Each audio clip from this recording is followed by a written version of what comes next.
Bienvenidos a 360 grados, una visión global de la noticia, un espacio para debatir sobre todo lo que sucede en Colombia y en el mundo.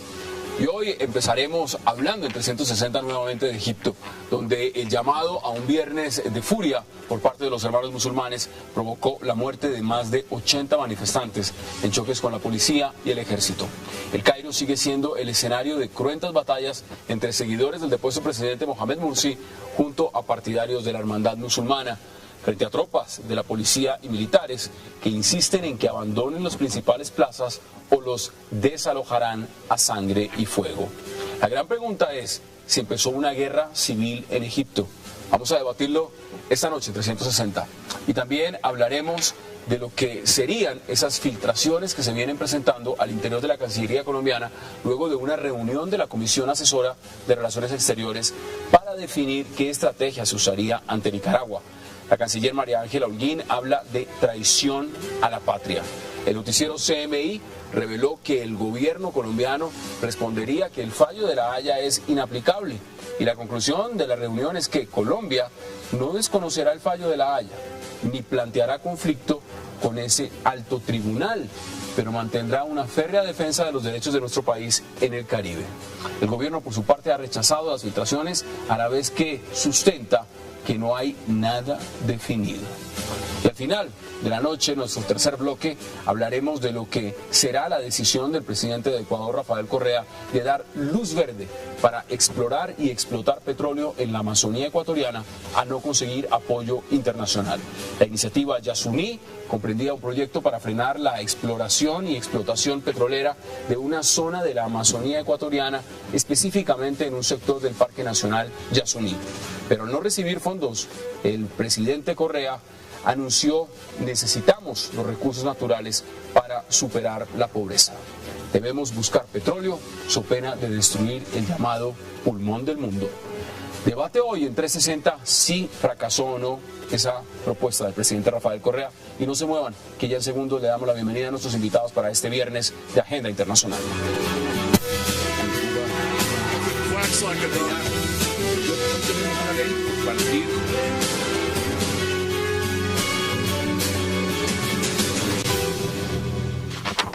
Y como siempre, qué gusto, qué placer darle la bienvenida esta noche a 360 a Rafat Godme, a Julián Zapata, a Nicolás Botero y a Jesús Muñoz.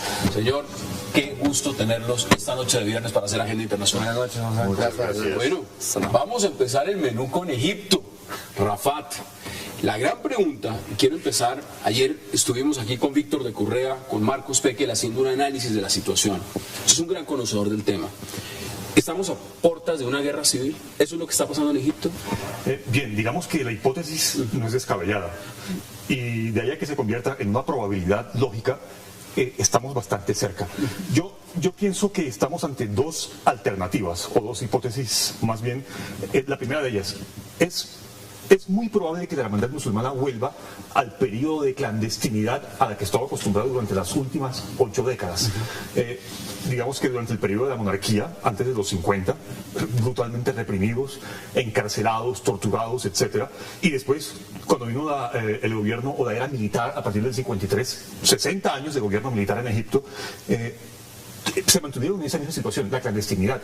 Y digamos que esta hipótesis se puede corroborar fácilmente en el sentido de que la clandestinidad a la que puede ser sometida nuevamente la hermandad musulmana hace parte de su lógica pacifista a la que ha estado acostumbrada, a pesar de la brutal represión a la que ha estado acostumbrada durante las últimas 8 décadas. Hasta ahí la primera alternativa, que yo creo, sin embargo, que hay una segunda alternativa que es todavía más probable que se lleve a cabo en estos momentos. ¿Cuál sería? Que en efecto estemos trascendiendo hacia un conflicto armado interno muy violento y que de ahí a la guerra civil estemos bastante cerca. Nicolás, ¿usted cómo lo ve? Porque en los escenarios, y yo voy metiendo la cucharada en el debate, ¿usted sí cree realmente que la hermandad musulmana vuelva a la clandestinidad? Yo no creo, yo creo más la segunda hipótesis de Rafat. No creo que ya una vez hayan podido establecer una parte en el gobierno, haber salido de la clandestinidad, haber llegado hasta cierto punto a detentar el poder dentro del Estado legalmente, ¿no? Después de 60 años de clandestinidad, 30 años de no haber usufructuado el poder, etcétera. Pues yo creo que estamos a puertas realmente de una crisis, no solamente de una guerra civil, sino de una crisis humanitaria ya que desborda todo entendimiento, y tal vez lo que hablábamos por fuera de cámaras, realmente la crisis se va ahondando y Egipto se está acabando. Se está acabando. Ahora, ¿usted cómo lo ve? Porque, Julián, muy triste para quienes conocemos Egipto y viajamos permanentemente a ella, admiramos su gran civilización, tanto la época preislámica como la islámica. A ver, un mundo tan rico y multicultural como el egipcio, de diversas creencias sunitas, chiitas, sufis, cristianas, coptas, ortodoxas, diferentes corrientes, cuando se ve atrapada por tres fundamentalismos poderosos, tiene que haber una guerra civil, y eso lo he sostenido ya hace mucho rato. Se va a dar. Y va a morir muchísima gente, miles, y probablemente en los próximos 20 años entre medio millón y un millón de muertos. ¿Por qué razón? Entre el fundamentalismo religioso, ya sea de los hermanos musulmanes. La cifra que usted da, eso indica 80 que es millones de peor mucha que gente. Siria. Claro, va a ser mucho peor porque primero es el Estado más grande, una nación con 80, 85 millones de personas, pero hay tres fundamentalismos que tienen sitiada la historia de esa sociedad, porque es la historia, una civilización. El fundamentalismo religioso ya de los hermanos musulmanes, de los salafíes, del fundamentalismo laicita y del fundamentalismo militar, todos los poderes, ¿sí? Y claro, todo eso que es bastante curioso en un escenario también de conflictos externos, porque el vecindario es telúrico, pues sin lugar a dudas va a provocar un derrumbe lamentable, y por supuesto esto es inminente ya una guerra civil. A mí no me sorprende que Julián mantenga ese escenario. Hablar de fundamentalismo religioso por parte de la hermandad musulmana es una visión completamente equivocada, y me sorprende sobre todo porque usted dice que ha viajado permanentemente a Egipto y que lo conoce en el terreno. Claro. Así que no hay ninguna razón para decir o manifestar que la hermandad musulmana es un el problema es el siguiente, no, esto para los académicos. Acabé de decir que son 80 años de pacifismo. ¿Cuál fundamentalismo? Los libros fundantes de estos sistemas de la hermandad musulmana, tanto los salafíes, son Said Qutb, Hassan al-Banna y Maududi. Todo esto es puro fundamentalismo. Es una versión radical escindida de la hermandad musulmana. Es una versión radical escindida. Quiero dejarle claro esto a la audiencia. Todo esto es oscurantismo religioso total. Señor. Y lo dice una persona que ha estudiado teología y filosofía islámica. Es fundamentalismo. Lo que pasa es que hay unos son más fundamentalistas que otros. Vamos por partes. Jesús, usted no ha entrado en el debate.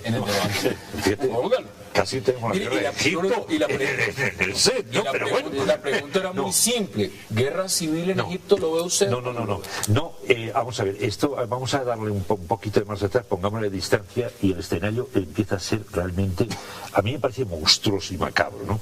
Empieza por la caída de un gobierno democráticamente elegido con un golpe de Estado brutal, con unas conspiraciones extrañísimas. Las imágenes que estamos viendo. Con una Europa hablando de que es muy posible, que qué maravilla. Con una Europa con una masacre que ha habido espantosa, que ha dicho, no, vamos a estudiar, vamos a analizar, a ver qué decimos de lo que ha pasado ahí. No, vamos a ver.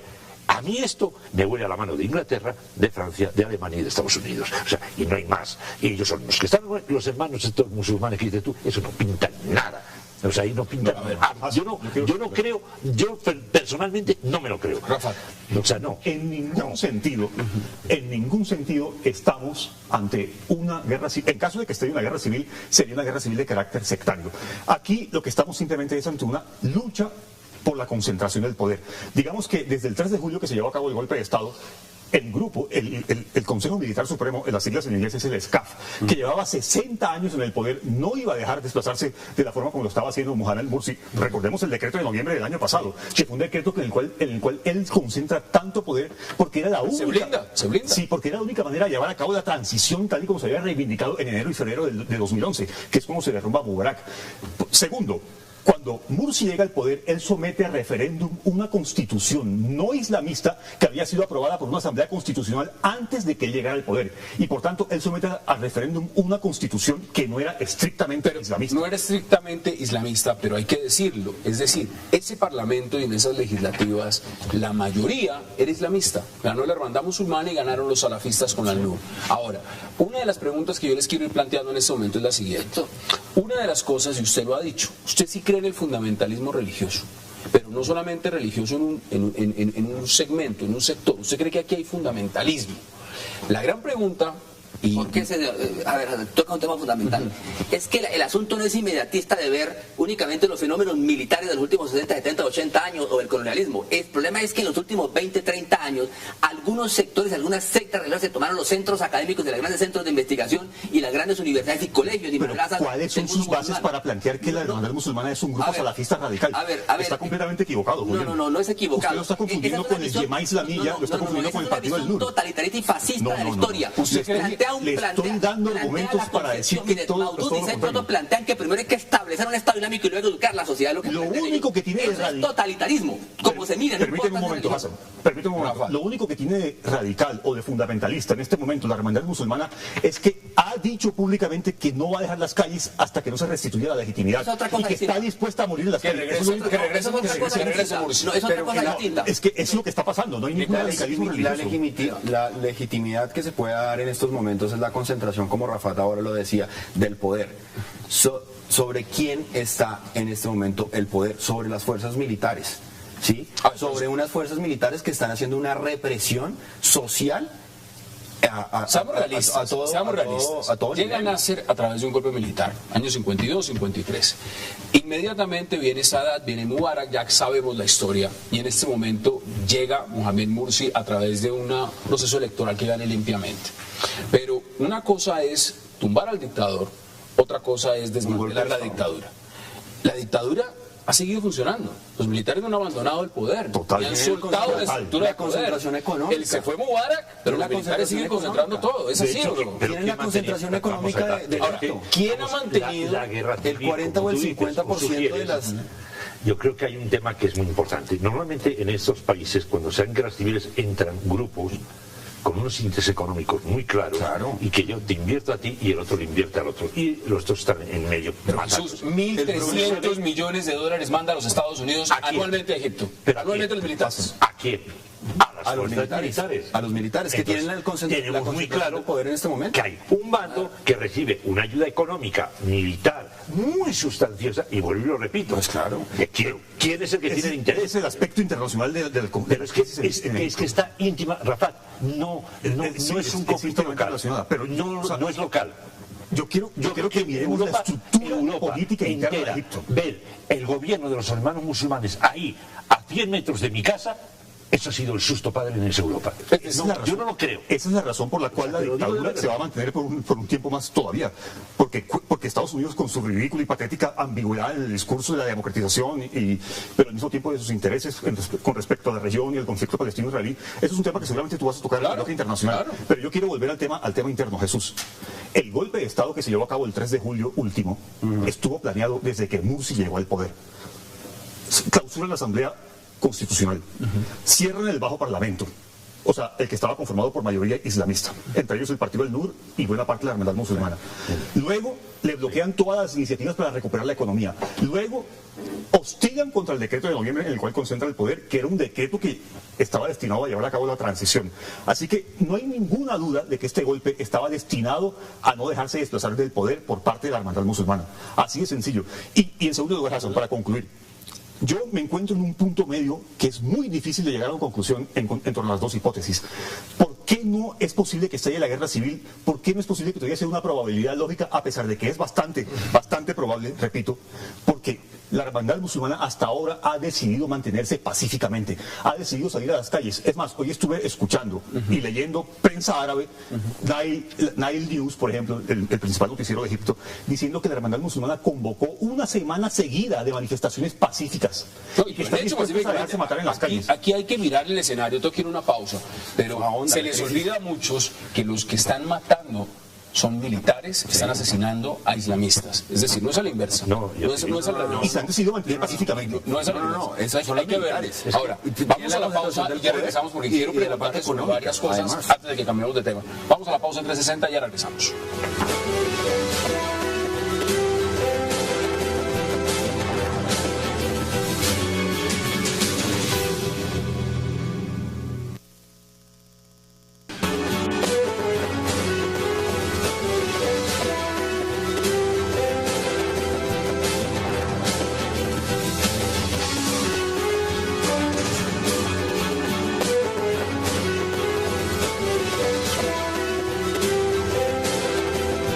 Empezamos a 360 imágenes de lo que está pasando en Egipto.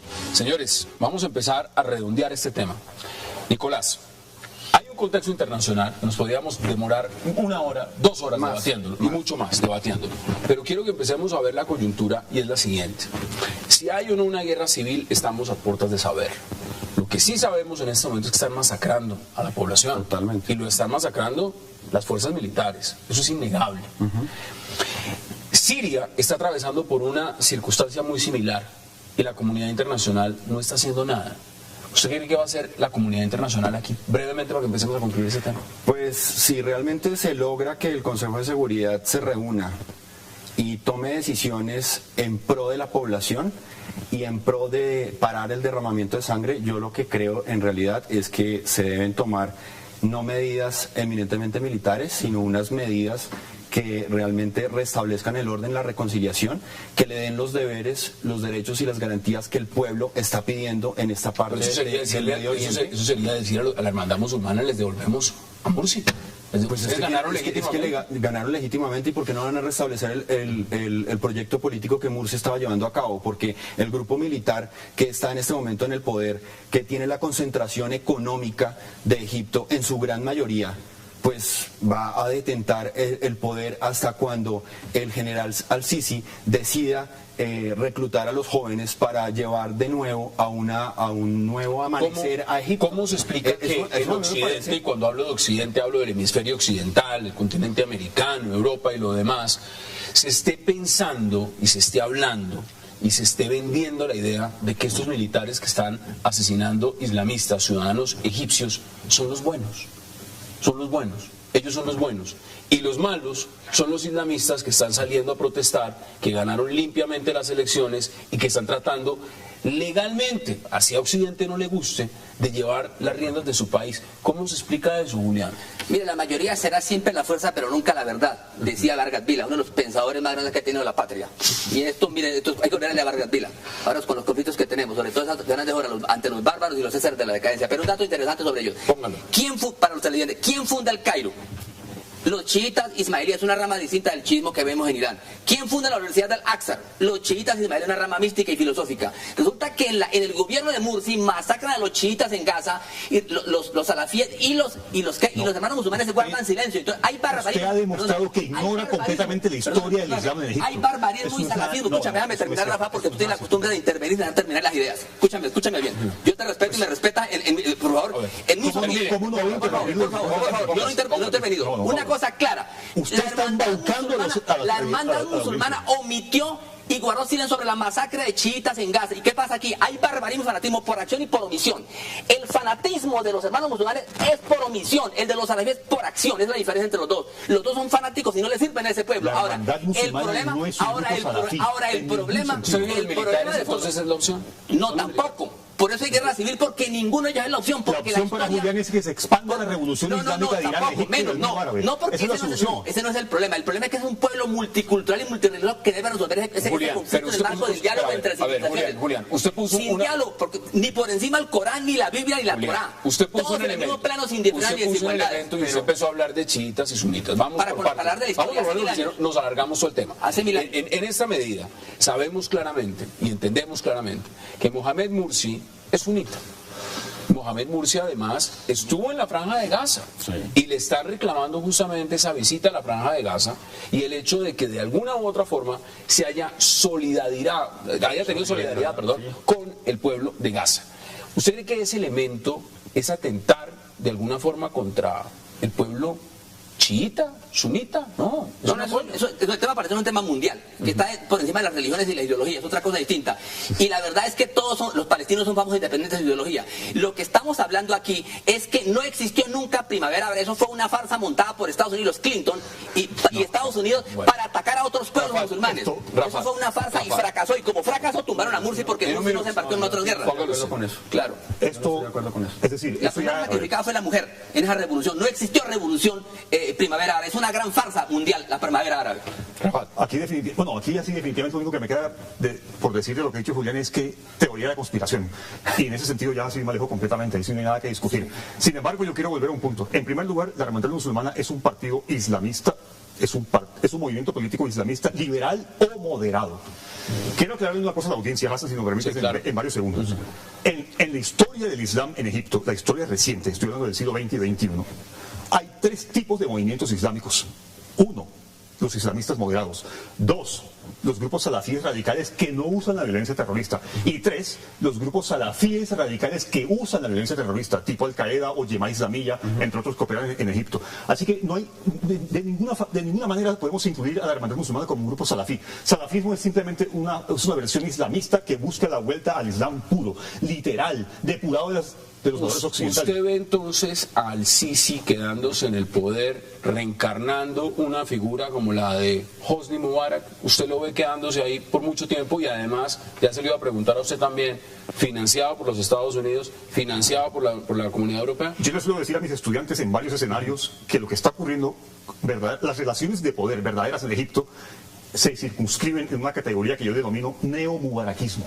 O sea, una nueva generación de mubarakistas que ha llegado al poder y que tiene algunas, digamos, diferencias, algunos matices con respecto al viejo mubaraquismo. Por ejemplo, es una nueva generación de militares que sigue la misma línea de Mubarak, de Sadat y de Gamal Abdel Nasser, pero que son una nueva generación de tecnócratas educados en Estados Unidos. Ayer decía acá Víctor de Correa que tecnócratas es la nueva forma de llamar a los neoliberales. Ustedes me dirán si eso es así o no. Vamos a concluir. Conclusiones en un minuto. Jesús. A ver, yo sigo y a pesar de todo lo que está pasando, yo sí creo con lo que está diciendo Rafat. No es la versión dura del fondo fuerte del fundamentalismo musulmán, de los hermanos musulmanes, no lo es. Y yo lo que creo es una frase que estamos diciendo aquí detrás de cámara: se desmontó al dictador, pero no se desmontó la dictadura. La dictadura no permitió. ¿Por qué? Pero es que vuelvo y me pregunto, ¿quién la mantuvo? ¿Quién la tiene ahí? ¿Quién mantiene ¿Quién la financia? ¿Quién financia ese ejército? Hombre, los poderes. Unidos. Vamos a dejarlo. Europa, Inglaterra. Inglaterra. Es que en el Congreso de los Estados Unidos le están diciendo que tienen que asumir la responsabilidad de lo que está pasando ahí. Pero los neomubaraquistas ya ni siquiera le prestan atención a Estados Unidos, al pésimo gestor diplomático que se llama Mr. Obama. Estados Unidos ni siquiera tiene influencia sobre el neomubaraquismo.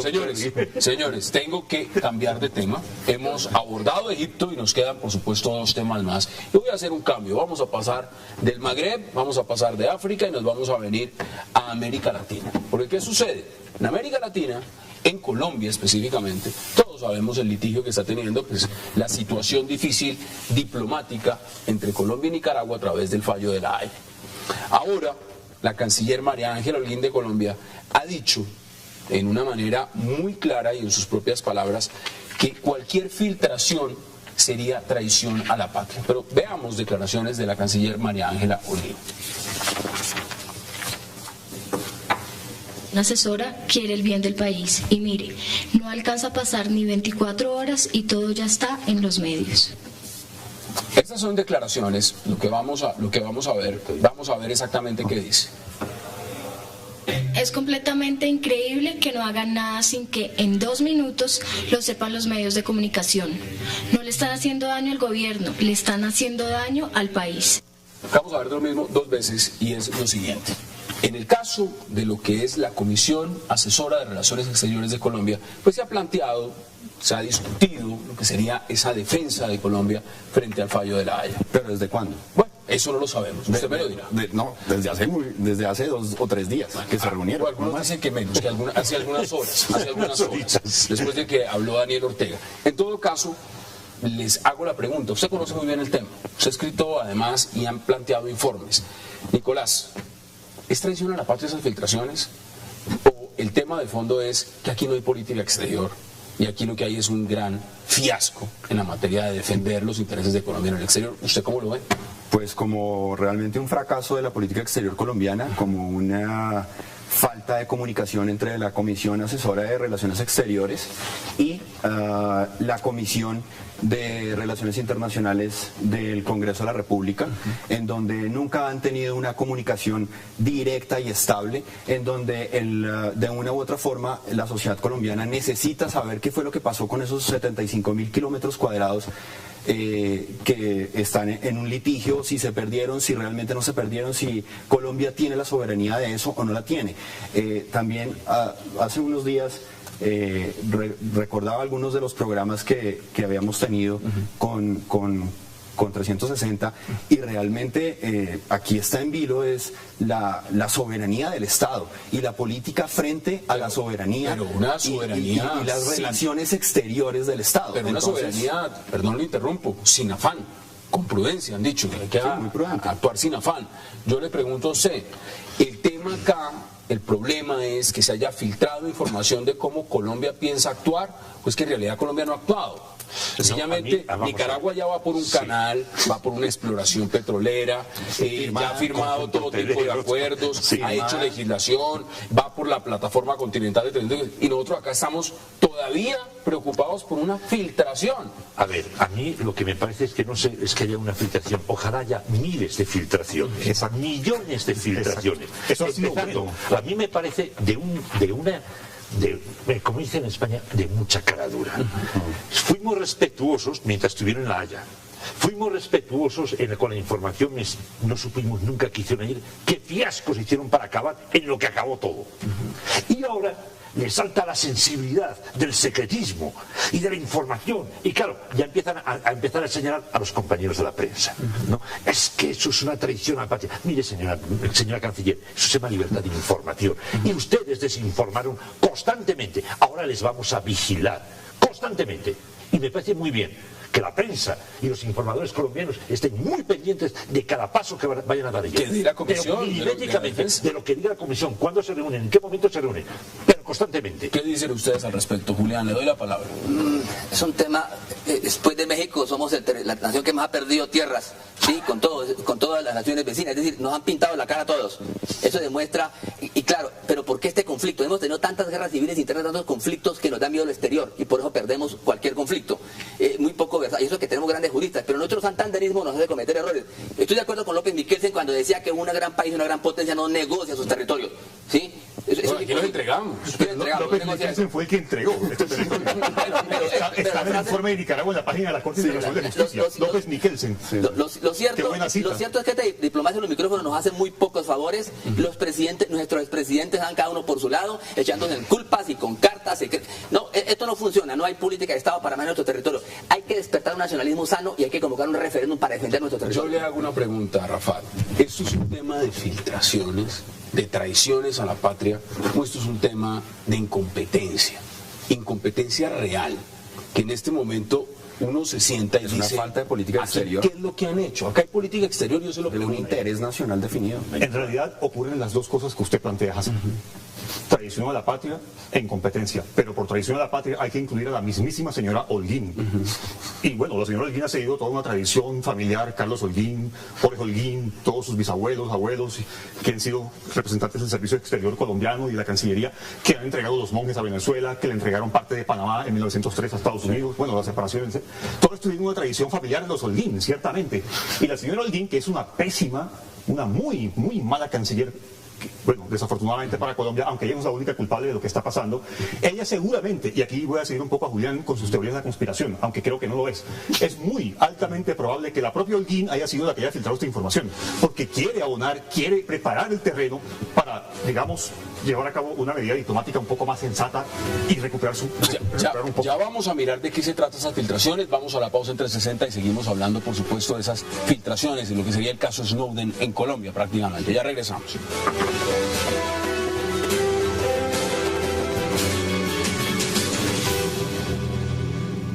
Las filtraciones medio verdad, medio mentiras de discusiones reservadas en Comisión Asesora de Relaciones Exteriores le hacen daño al país. Regresamos a 360, eso lo dice por supuesto en su cuenta de Twitter el presidente Juan Manuel Santos. Me cae un tema, y es el siguiente. Nicaragua se ha preparado o se preparó para esto casi 25 años.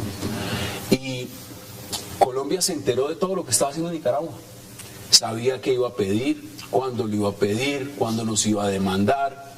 Sabía todo, y no por filtraciones, por los medios nicaragüenses. Salían en los micrófonos los políticos diciendo vamos a hacer esto, vamos detrás de esto, queremos hacer esto. Y aquí se durmieron, aquí no hicieron absolutamente nada. Es coherente venir a decir en este momento que el problema, insisto en ese punto porque esas son las declaraciones, que eso es un problema de filtración. Esto es un problema de filtración o esto es un problema de inoperancia. Realmente, Rafat, cuando uno mira el informe de lo que se está perdiendo en San Andrés, se pierde por todos lados, se pierde en lo socioeconómico, se pierde en lo político, se pierde en lo geoestratégico, se pierde en todo. Eso se va a resolver sencillamente porque se reunió una comisión asesora de emergencia a mirar qué saca de último, qué as de la manga se encuentra por ahí para resolver el tema tan profundo en el que estamos metidos. Sí, bueno, hay varias cosas. La primera, Colombia ha dejado de tener diplomacia y política exterior seria desde 1848. O sea, cuando se firmó el Tratado Mayarino-Bidlack con Estados Unidos. De ahí en adelante, todo lo que ha pasado en el servicio exterior colombiano ha sido un verdadero fiasco. Y la señora Holguín no es una excepción. Ella es una continuación de toda esta crisis sistemática del servicio de la política exterior colombiana. Y de hecho lo está demostrando. No ha mostrado ningún paso tendiente a salir de esta crisis.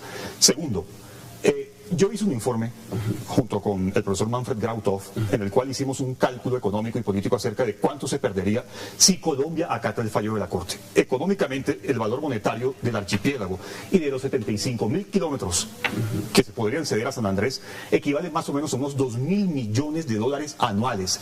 Y para que la audiencia pueda entender... ¿Qué son 2.000 millones de dólares? Aquí lo vemos en esas imágenes. Un cálculo que se hizo teniendo en cuenta bienes no mercadeables como el espacio, el turismo, la salud, etcétera. 2.000 millones equivalen más o menos al 30% del PIB anual de Bogotá.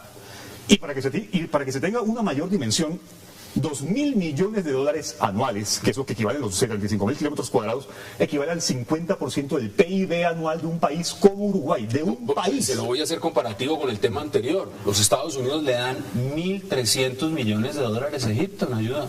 1.300 anuales. Y aquí estaríamos perdiendo 2.000 al año. Más o menos para que lo veamos en perspectiva. Exactamente. Esas son las pérdidas económicas. Y las pérdidas políticas es que si Colombia sigue en esto de que ni siquiera avisa nada, ni cuál va a ser la medida. No hay afán. Sí, exacto. Estamos sin afán. Hay una cosa. Hay un reflejo de la crisis de lo que está pasando externamente. Este país produce extraordinarios penalistas dedicados a defender lo indefendible. ¿Sí? Mafiosos, políticos, crímenes que todo el mundo sabe quién los cometió. Pero increíble la crisis, lo digo porque estudio Derecho y Ciencias Políticas. Increíble, no hay buenas facultades de relaciones internacionales y especialistas juristas en Derecho Internacional. Y nos cogió ventaja a todo el mundo. Pero si la política exterior lo dice. No, porque la política, claro, no dice claro. No, Julián, yo creo que aquí una... ¿Hay crisis de la academia? No, hay una crisis de la academia, claro. Pero hay una crisis también de la academia diplomática. Bueno, también la profesionalización del servicio exterior en Colombia se ha perdido. En la profesionalización se ha venido avanzando. Y yo en eso no estoy culpando a este gobierno. Pero digamos las cosas como son. Requisitos para ser realmente o ser embajador en muchos de los casos. Unos votos al candidato presidente. Ese ser el ministro. La profesionalización del servicio exterior está en vilo, ¿no es cierto? La defensa estratégica del Estado en este momento también. Soberanía. ¿Qué es lo que está pasando con la soberanía? Eso es lo que hay que informarle a la opinión pública. Muy posiblemente la Comisión Asesora de Relaciones Exteriores se vino, o por lo menos la comunidad nacional vino a saber qué era lo que estaba sucediendo. Hasta hace 3 o 4 días. Es una pregunta muy respetuosa, pero se la pongo a la mesa. El desconocimiento es generalizado en la sociedad. Aquí se le consultó realmente, porque tenemos también que ir avanzando. Cuando hablamos de esa comisión asesora de relaciones exteriores, estamos hablando de una comisión donde se están reuniendo a aportar ideas los que perdieron el caso. ¿Es así o no? Sí. ¿O fueron los que ganaron? Los mismos que perdieron y se reunieron durante varios gobiernos a mirar cómo perdían el caso en La Haya, son los mismos que se están reuniendo ahora para tomar decisiones. Alberto Lozano Simonelli, Rafael Nieto Navia. Claro, porque nuestros políticos no caen para arriba, sino para arriba. Ahí también falla la señora Holguín. Bueno, en manos de esa comisión es que se está filtrando la información que supuestamente puede llevarnos al caos. ¿Ese es el panorama que tenemos? Ese es el panorama que tenemos, esa es la diplomacia que tenemos, y además lo que me hace gracia es además envolverlo en banderas patrioteras, ¿no? Traición a la patria. Sí. O sea, mire, a la Araca a la Araca, parece que el guión lo está escribiendo el guionista de Condorito. Mire, no señores, hay que ya empezar a tomarse con un poco en serio las relaciones internacionales. Permíteme, yo le quiero hacer una recomendación muy humilde y muy respetuosa a la señora Holguín. Usted más bien debería aprovechar todas estas alaracas patrioteras y toda esta filtración para buscar resarcir mínimamente todos los fallos de la política exterior que usted encabeza.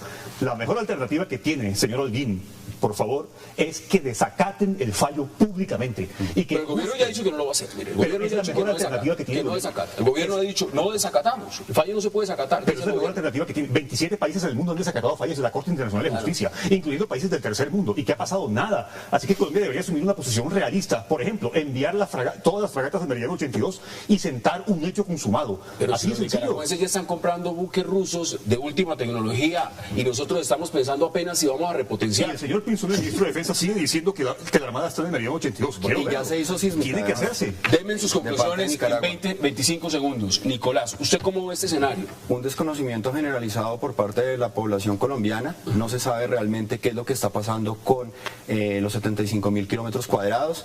Estamos esperando los resultados de los bufetes de abogados y pues esperamos que realmente pues falle a favor de Colombia. ¿Cuál es su panorama? Porque yo los escucho a ustedes y me parece desalentador. Hay una cosa histórica que más personas como Rafat que escriben e investigan en la historia creo que lo van a tener muy claro. O sea, el establecimiento colombiano ha hecho un ridículo tan inmenso, tan grande en el tema frente al Tribunal de La Haya, que ahora mismo están intentando inventar un nuevo culpable, que es el que recibe la filtración. Y entonces nosotros seguimos siendo los mismos buenos de siempre, los maravillosos. Miren, no, son el hazmerreír del mundo. ¿Usted sabe quién nos escriben en este momento? Los televidentes acá nos escriben, varios de los tuits, no los puedo leer todos, nos dicen: fácilmente la próxima propuesta para el tema es traer y proponer un canciller argentino o de otra nacionalidad, a ver si dirige mejor las relaciones internacionales. Bueno, yo respeto a la audiencia, pero eso también me parece a la Araca patriotera. Bueno, hay que hacer un análisis objetivo. Ahora, el tema de fondo, eso es lo que intentamos hacer acá. Deme sus conclusiones. Un análisis ¿Usted qué cree que va a pasar? En 25 segundos. Esto me hace recordar, eso que decía Jesús, me hace recordar lo que hace pocos meses la señora Noemí Sanín salió con otra Araca patriotera diciendo: es que la jueza china de la Corte Internacional sabía del canal de Nicaragua con China, y eso y anula el fallo. Entonces hoy salen con otra historieta, otro cómic acerca de filtraciones. Por el contrario, yo creo que deberían aprovechar esta coyuntura para desacatar, para buscar la mejor alternativa, que es, repito, desacatar el fallo. ¿Qué dice usted? Hay que aprovechar esta catástrofe diplomática para convocar un referéndum y dejar que los presidentes sigan peleando allá y enseñar la culpa que la a comisión otros. se siga reuniendo. No, esa comisión no resuelve nada, además porque los eminentes juristas se murieron. Por ejemplo, Augusto Ramírez Ocampo se fue de este mundo, ya los pocas luces que quedaban se fueron, o sea que no hay el nada último fue don Pedro Gual, en la década de 1820. No, pero se están contratando firmas en el exterior por $800.000 y demás para que entreguen informes a ver si jurídicamente hay alguna luz. Vamos a cambiar de tema, pero para cambiar de tema veamos primero estas declaraciones. Tenemos que decir que el mundo nos ha fallado. Pienso que la iniciativa se adelantó a los tiempos y no pudo o no quiso ser comprendida por los responsables del cambio climático. También hemos tenido mala fortuna, ya que el lanzamiento de la iniciativa coincidió con la peor crisis económica global de los últimos 80 años. Pero que nadie se engañe. El factor fundamental del fracaso es que el mundo es una gran hipocresía y la lógica que prevalece no es la de la justicia, sino la lógica del poder. Con profunda tristeza, pero también con absoluta responsabilidad con nuestro pueblo y con la historia, he tenido que tomar una de las decisiones más difíciles de todo mi gobierno. El día de hoy he firmado el decreto ejecutivo para la liquidación de los fideicomisos Yasuní y Teté y con ello poner fin a la iniciativa. Regresamos a 360. Jesús, la primera frase que dice el presidente Correa es: el mundo nos ha fallado. Yo no sabía que era el presidente del mundo. Bueno, yo no sé, pero pues realmente... Había oído hablar de megalomanías, pero no de... Cuando usted dice el mundo nos ha fallado, ¿qué es lo que usted piensa? Hay que acabar con el mundo. No, hay que acabarle. O sea, mira, la pregunta tuya está muy bien, pero mira, o sea, no sé, pues, yo no sé qué nos está pasando últimamente, pero el mundo cómico llegó al poder. O sea, porque o los cómicos han dejado de actuar, porque no se puede venir con semejante Bueno, el programa La Isla, ¿lo recuerdas? Sí, la isla presidencial. A ver, esto es para llegar uno a decir que el mundo nos ha fallado. Mire, y yo pertenezco a un grupo de ecoteología, y hay una cosa que debemos decir: todas las ideologías han fallado a la ecología del medio ambiente, las ideologías liberales, socialistas, comunistas, capitalistas, incluyendo las grandes religiones. ¿Quiénes sacan la cara ahora por el tema? Los pueblos ancestrales tomaron la bandera que debe ser de toda la humanidad, de las grandes iglesias religiosas, ideología no importa, derecha o izquierda, y claro, ahí vemos reflejado eso. Se quedaron hablando a solas otra vez los pueblos ancestrales. La idea que plantea el presidente Correa, o que propuso sobre esta reserva, evidentemente en la Amazonía ecuatoriana, y decirle al mundo: mire, para yo no explotarla, ustedes me dan 3.6 billones de dólares, o sea, 3.600 millones de dólares, un poquito más de lo que vamos a perder al año por San Andrés. Si se ve en esa perspectiva, la idea es buena, es una idea que el mundo realmente debió acogerla como propia y decir: vamos a financiarla, o era algo inviable. ¿Cómo lo ve usted? Lo primero que hay que decir es que el señor Correa ha manifestado la verdadera cara del el doble discurso, la ambigüedad, la ambivalencia, la doble moral. La doble moral. Aunque bueno, en el caso de Correa, en realidad lo que hay es una sola moral, que es la implementación de un proyecto político que hace parte de todo su ideario y toda su ideología, y ha demostrado que, digamos, que aparte de ello, en realidad lo que le interesa es llevar a cabo un proyecto de expansión económica para justificar más aún la permanencia de ese ideario político en el poder, independientemente de cuál sea el daño o el costo ambiental que esto conlleve. El presidente Correa dijo que si se lleva a cabo la explotación de petróleo en esta región amazónica, simplemente se va a afectar. Él hasta colocó un porcentaje. Dice 1%. 1%. Sorprendente 1%. No sé cómo habrá hecho ese cálculo realmente, pero ¿cómo es posible que se pueda saber que se va a afectar solamente el 1% del medio ambiente?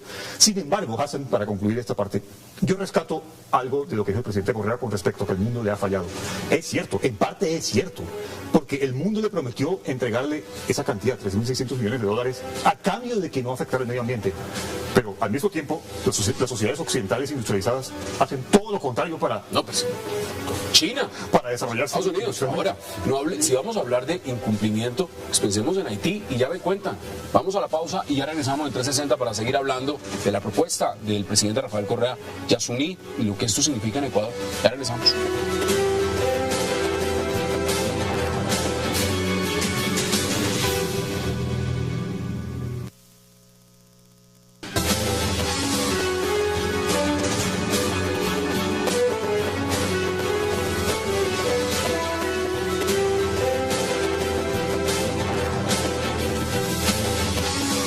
Regresamos a 360. Acá hay un tema. Y evidentemente las protestas en Ecuador frente a lo que ha dicho el presidente Correa no se han hecho esperar. Y están hablando de un tema puntual. Dicen consulta previa. Claro, hay que preguntarle, exactamente, claro, hay que preguntarle, eso no puede ser de una las decisión comunidades política. indígenas. Hay que preguntarle a los pobladores, a los indígenas. ¿Cómo ven ustedes este antecedente?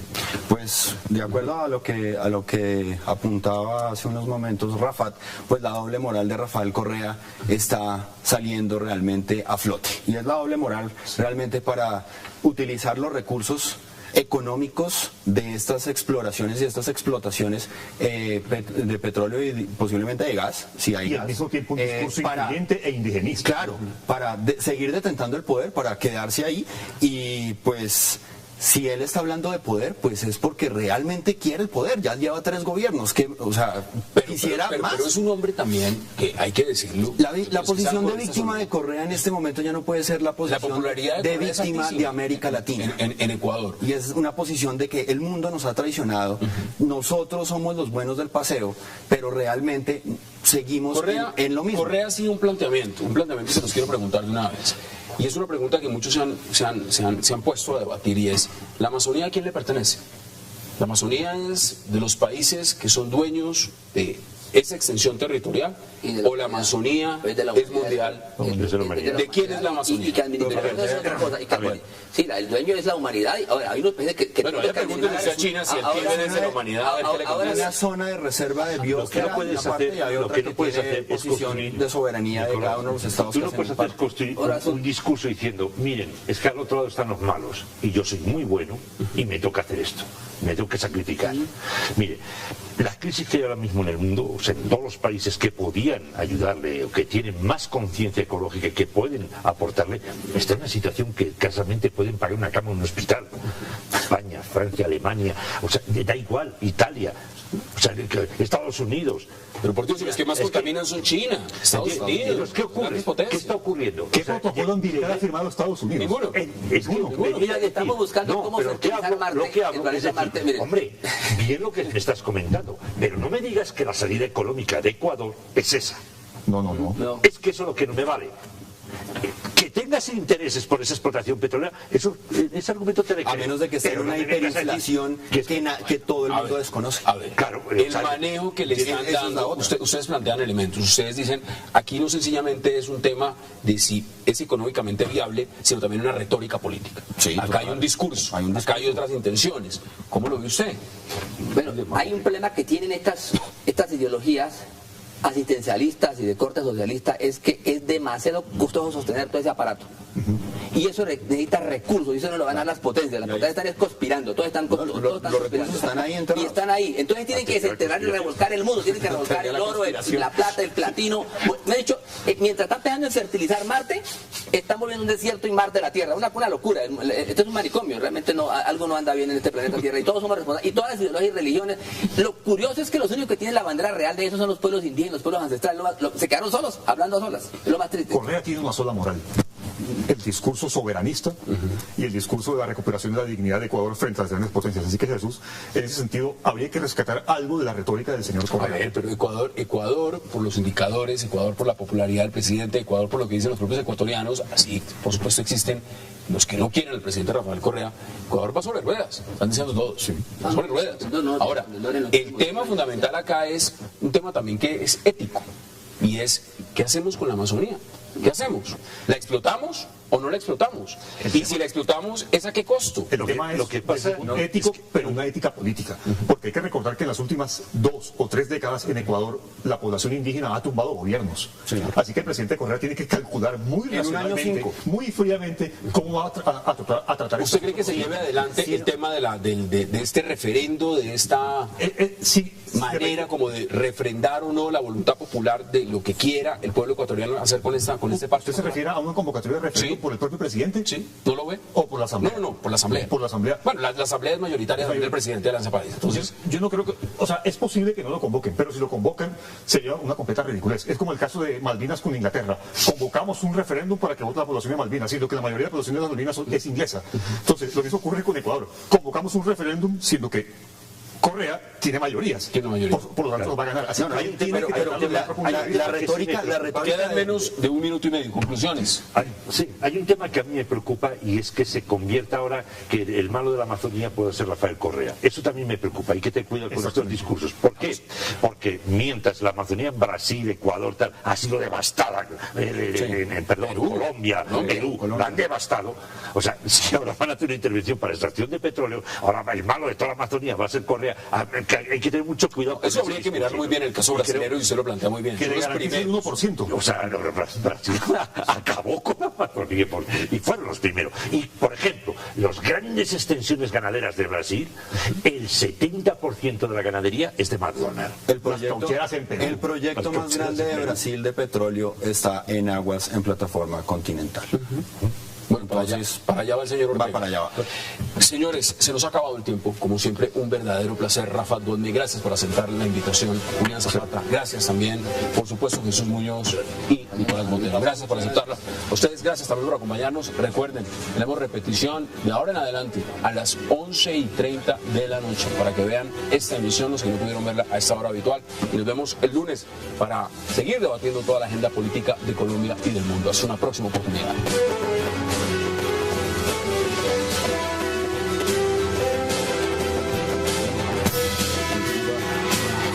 Like a dog.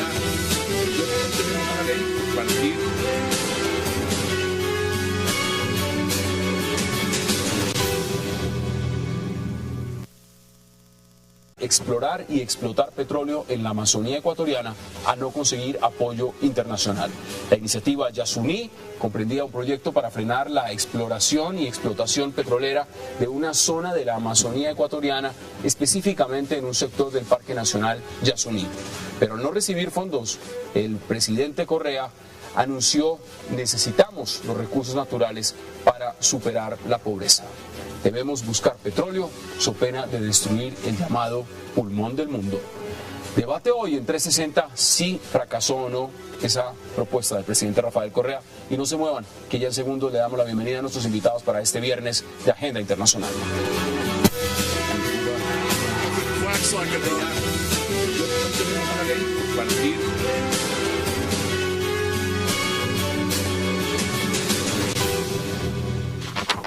Como siempre, qué gusto, qué placer darle la bienvenida esta noche 360 a Rafat Godme, a Julián Zapata, a Nicolás Botero y a Jesús Muñoz. Señor, qué gusto tenerlos esta noche de viernes para hacer Agenda Internacional. Buenas noches, gracias. Bueno, vamos a empezar el menú con Egipto.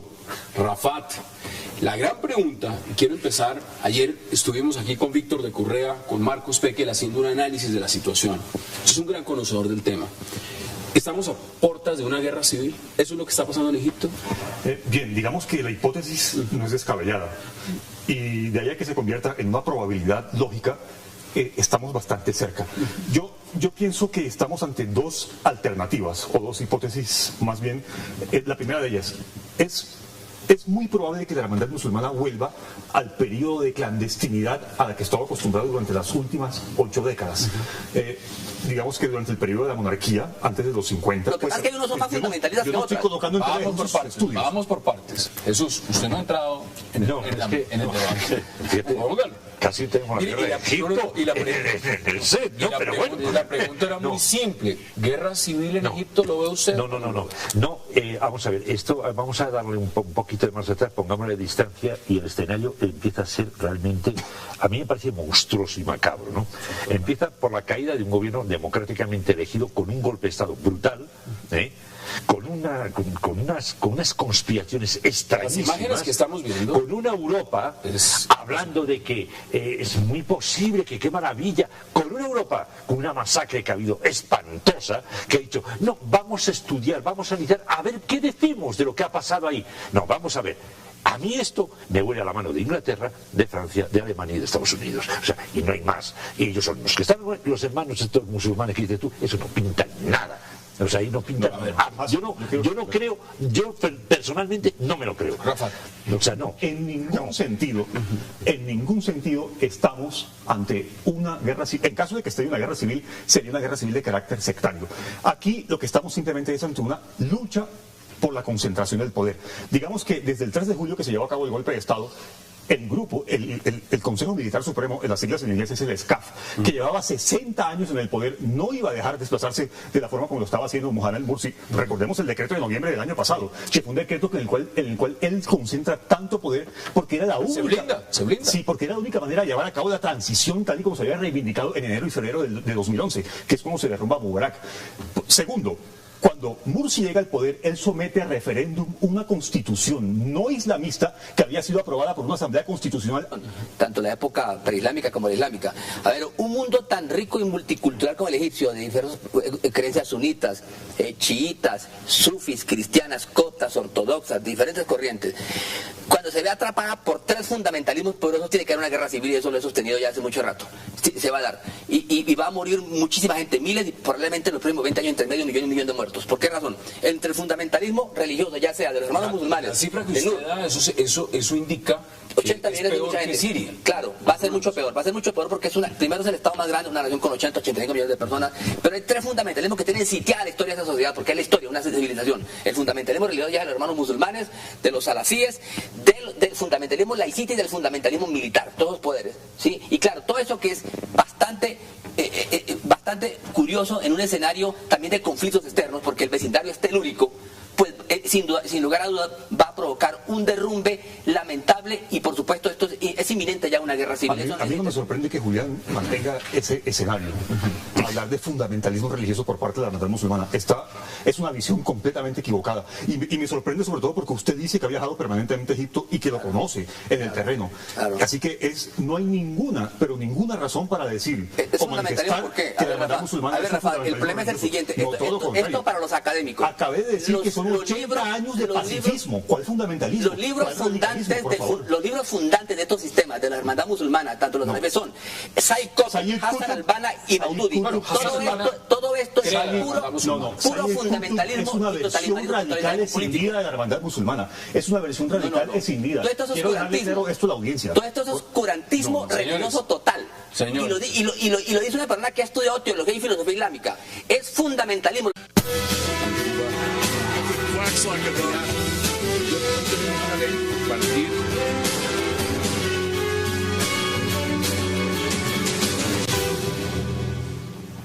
Bienvenidos a 360 grados, una visión global de la noticia, un espacio para debatir sobre todo lo que sucede en Colombia y en el mundo.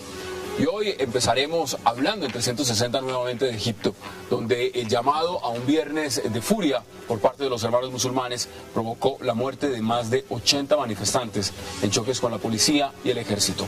El Cairo sigue siendo el escenario de cruentas batallas entre seguidores del depuesto presidente Mohamed Morsi junto a partidarios de la hermandad musulmana, frente a tropas de la policía y militares que insisten en que abandonen las principales plazas o los desalojarán a sangre y fuego. La gran pregunta es si empezó una guerra civil en Egipto. Vamos a debatirlo esta noche en 360.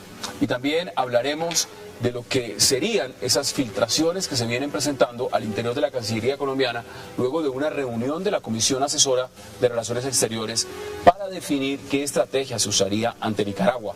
La canciller María Ángela Holguín habla de traición a la patria. El noticiero CMI reveló que el gobierno colombiano respondería que el fallo de La Haya es inaplicable.